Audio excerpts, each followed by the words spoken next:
Hoose, The Last Village by James E.M. Williams. Episode 7. What can I tell you which you have not already guessed or do not sense of your own free will and intelligence? Rats and flies, ladders and wood, magnets and scorn. Of those three, I would place my coins gladly upon the last. Why should it be that some outside of a tale can peer inside as if via mysterious breath holes in a box, yet with such absolute precision and certainty? Why is it that those within fail to comprehend imminent and permanent, mortal danger? Are they blinded by immediacy? Bound by, I despise that word, fate? All is hindsight. As the junk approached and surrounded Hoose, it had at first arched up as grand flying buttresses, which, once the pressure had diminished and the island deemed of no threat, fell back to the sea. Hoose then became part of this new continent, and as the days went by, found itself tens, perhaps hundreds of miles from the water's edge. Hoose is damned. The gulls are long since flown to their beloved distant seas, carrying with them their prey of worms and eyes. Even those mad dogs left unscathed by Mr. Sherlock and his knives and obligations have run far.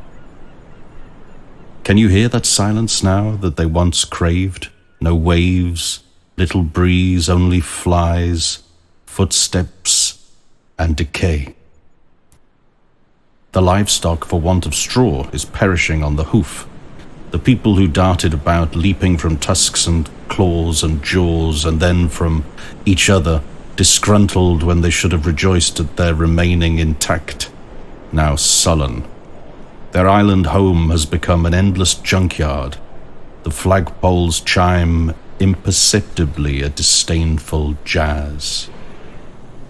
And it all moves north. Yet, there is life. That other squirming, viscous kind, the lives we squash and spray and trap and curse but do not eat. There is more existence in this square mile or so of turf, slate and cobblestone than ever there had been. It lives inside the bowel, beneath decaying leaves, in bark, around the edges of a cap, and in the spittle at the corners of a beard. Each handshake is a supernova of new transmissions. A virgin universe awaits the signal to burst forth, to thrive, multiplying its frustration with each budding second. Tick, 1,000,000. Tock, 1,000,001.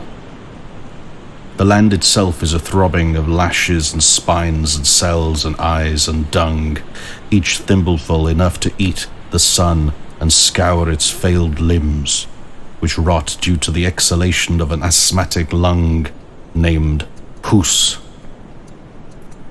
If the people here are to survive, and given that they even wish such, they must cooperate.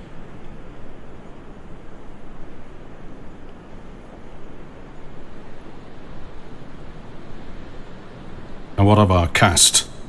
Dick Bevan, the drunken old fisherman, is dead.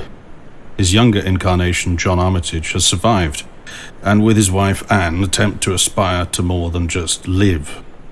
There is John Sherlock of Lake Place, who sampled bravery but once, and who is now in constant fear of his own wife for his troubles. There are Mr. and Mrs. Dodd, who exist, apparently without Christian names, at Backsea View along with their ailing horse.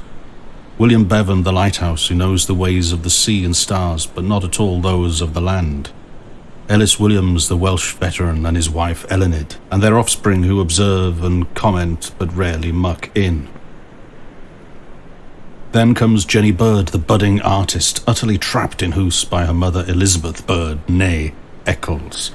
Mr. and Mrs. Lewis, the publicans of the plasterers, serve whatever remains for free. and their 5 children bicker and squabble. And finally, we have a certain Mr. Grace, of whom we are wary and suspicious. He was the bric-a-brac man, but that no one really knows, except for Jenny. And Ben, a stinking, once ostracized tramp who has tamed birds of prey and exists on the outer margins of the village. But all the men are now Ben's, and all the women too. None has washed correctly in weeks. Their mirrors tell them so. This cannot be denied.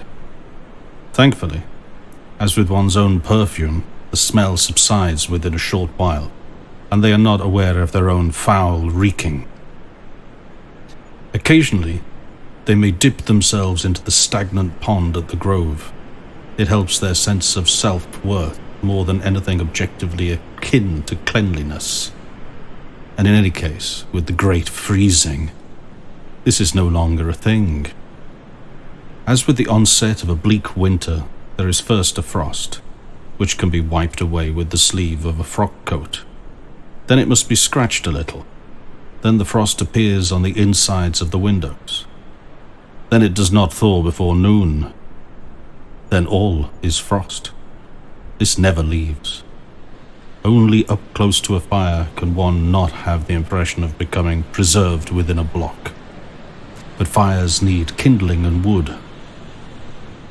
Tonight, in the Plasterers, is the first council of Hoose. Decisions will henceforth be made and problems resolved together. Also, they have a huge and roaring fire. Much of the wood from the homes at the south of the village has been pillaged for this. No one complains. They would almost all gladly live here day and night rather than venture out into the ghastly dark ice lands. And let us not forget that they are now vulnerable from all sides. No shore, no sea, just glacial eternity, all waves. They sit around tables, which have been positioned so that all can keep warm. Some bronzeware clatters to the floor behind the bar.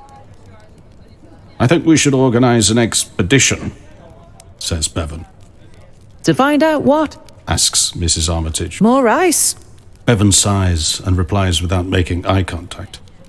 "Things we may eat, items which may be of use, coal, I don't know," I'll come with you.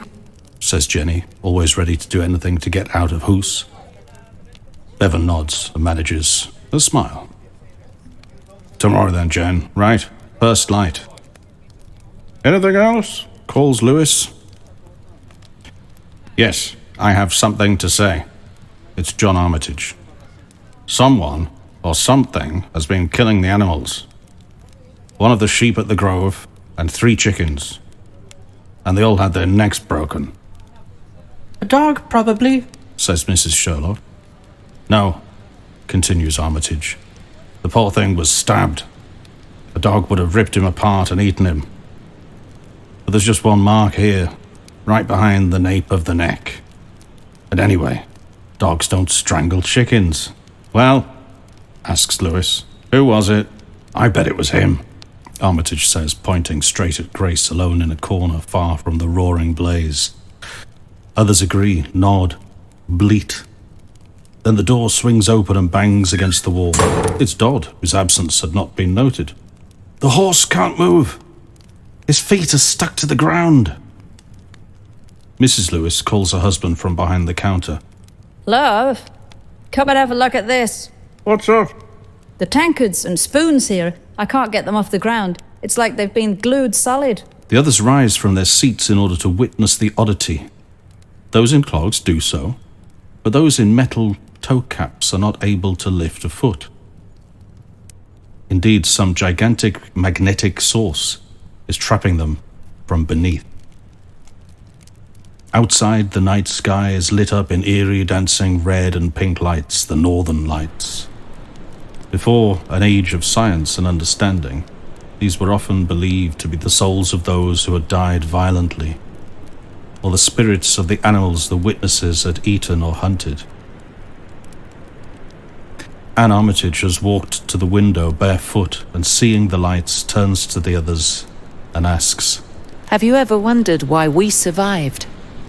where all others didn't? And why do things keep getting drawn to us?